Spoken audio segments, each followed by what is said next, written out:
গতকাল থেকে শুরু হয়েছিল আন্ডার 13 এবং under 15 state championship tournament badminton. এটি আয়োজিত হয়েছিল একদম বিদ্যালয়ের প্রান্তিক জায়গায়। আমরা জানি যে একাডেমিটা শেখর বিশ্বাস এবং তার নেতৃত্বে চলছে, সরকারি অ্যাফিলিয়েশন রয়েছে এবং সেই জায়গায় বিভিন্ন দূর দূরান্ত থেকে প্রতিযোগিনীরা অংশগ্রহণ করেছিলেন।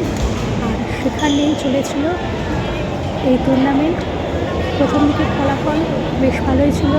সেখানে উত্তর 24 পরগনা জেলা থেকে অংশগ্রহণ করেছিলেন শ্রীময়ী নাথ। তার প্রতিপক্ষ ছিল মালদার একটি ছোট্ট খুদে প্রতিভা শ্রীময়ী। সেখানে 12-15 গেমে পরাজিত হয়েছে, তবে খুব সাফল্যের সাথে সে খেলেছিল, এটা আমরা দেখতে পেয়েছি। এবং যে সমস্ত ছোটো ছোটো খুদে প্রতিভারা সেদিন অংশগ্রহণ করেছিলেন, সেই জায়গায় হরিনাবিতে এই একাডেমিতে একাধিক ছাত্রছাত্রী তারা এসেছেন এবং তারা তাদের যতটুকু সামর্থ্য যেভাবে পেরেছেন তারা তাদের মতো করে তুলে ধরেছেন তাদের প্রতিভা। এবং সেই খেলা যেভাবে পরিবেশিত হয়েছিল, একেবারে প্রচণ্ড তীব্র দাবদাহ আমরা দেখেছি। সেখানেও এত দূর দূরান্ত থেকে প্রতিযোগিনীরা এসেছিলেন, দেখেও সত্যি ভালো লাগলো যে পরবর্তী জেনারেশন ব্যাডমিন্টনের দিকে কীভাবে এগোচ্ছে। এবং শ্রীময়ী যথেষ্ট সাফল্যের সাথে তার প্রতিপক্ষকে পরাস্ত করার চেষ্টা করেছিল। সে না পারলেও তার প্রতিপক্ষ কিন্তু খুব ভালোভাবে ট্যাকেল করেছে এবং যথেষ্ট ভালো খেলেছে। যাই হোক, সব মিলিয়ে এই স্টেট চ্যাম্পিয়নশিপ ব্যাডমিন্টন খুব ভালোভাবে সাফল্যের স্মরণীতে পার করেছে। বিভিন্ন ছাত্রছাত্রীরা দূর দূরান্ত থেকে এসেছেন, তাদের অভিভাবকেরাও এসেছেন। দার্জিলিং থেকে শুরু করে বিভিন্ন জায়গায় আমরা দেখেছি তারাও এসেছেন। তাদের আশা যে আগামী দিনে এই সমস্ত তরুণ প্রতিভারা বাংলার এই সমস্ত বিকশিত ব্যাডমিন্টন প্লেয়াররা আগামী দিনে সারা বিশ্ব দরবারে পৌঁছে যাবে, তুলে ধরবে বাংলার ইতিহাসকে। খেলার বা ক্রীড়া ক্ষেত্রে তাদের এই সাফল্য আগামী দিনে আরও বড় জায়গায় পৌঁছে যাবে বলে আশাবাদী তারা। পাশাপাশি যে সমস্ত ব্যবস্থাপনা ছিল সত্যিই চোখে পড়ার মতো এবং শ্রীময়ী যেভাবে খেলতে চেয়েছিলেন কিছুটা সে তুলে ধরতে পেরেছে। প্রথম তার অভিজ্ঞতা, কারণ সে প্রথমবার এই স্টেট চ্যাম্পিয়নশিপে অংশগ্রহণ করে। একেবারে না ভাবে গিয়ে সে তার মতো করে চেষ্টা করেছিল। আগামী দিনে সে আরও ভালোভাবে চেষ্টা করবে বলেই জানিয়েছে সকলকে। সবই মিলে খুব সুন্দর একটা পরিবেশনা আমরা দেখলাম এবং শ্রীময়ীকে আগামী দিনের জন্য শুভেচ্ছা।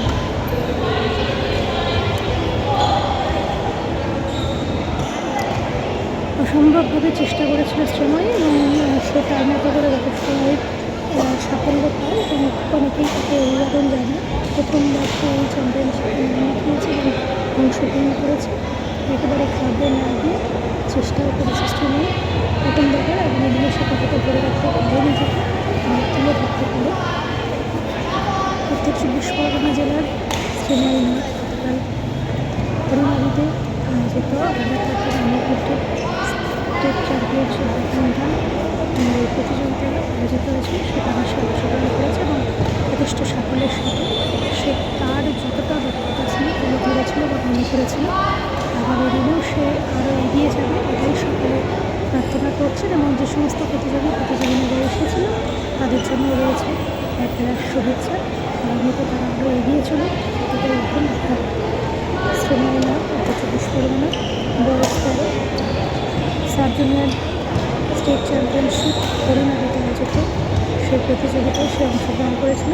উত্তর 24 পরগনার প্রতিনিধিত্ব করেছিল শ্রীময়ী নাথ, বছর 13, 8ম শ্রেণীর ছাত্রী। সোদপুরে থেকে সে অংশগ্রহণ করে এবং উত্তর 24 পরগনাতে সে তার নাম নথিভুক্ত করেছিল। আগামী দিনেও সে এগিয়ে যাওয়ার প্রয়াসেই তার তালিম আবার নিতে শুরু করবে এবং দেখা যায় আগামী দিনে সে নিজেকে কতটা মেলে ধরতে পারে। 12-15 পয়েন্টে সে এই খেলায় পরাজিত হয়। আগামী দিনে এটাই এগিয়ে যায় আশা করছেন সকলে।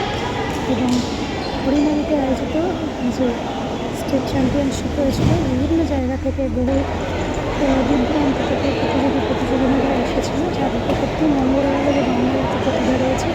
তারা যদি সঠিকভাবে এগিয়ে চলতে পারে তাহলে আগামী দিনে বাংলার মুখ আরও বিশ্বব্যাপী উজ্জ্বল হয়ে উঠবে। ব্যাডমিন্টন চ্যাম্পিয়নশিপের যে সমস্ত হয়েছে, তাদের সকলের জন্য রইল একটা শুভেচ্ছা। চলছে আন্ডার 13 আন্ডার 15 7জন ব্যাডমিন্টন চ্যাম্পিয়নশিপ পরিবারে পরিবারিত আয়োজিত হয়েছিল এই টুর্নামেন্ট। দেখছেন সেই খেলা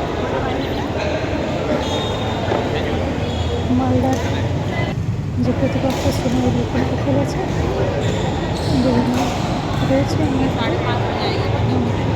তারা অংশগ্রহণ করার পর তাদেরকে শুভেচ্ছা জানাই।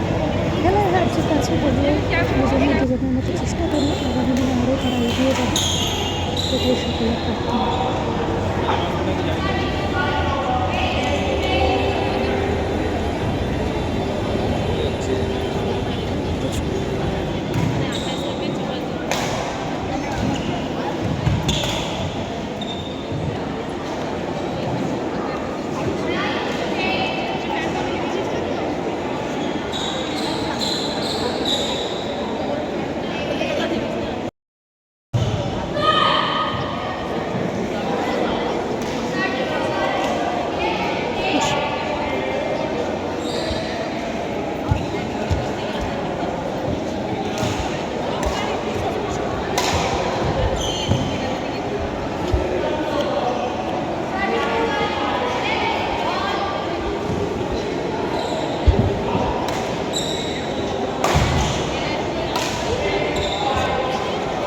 Next match, Court 2, Coach 1, North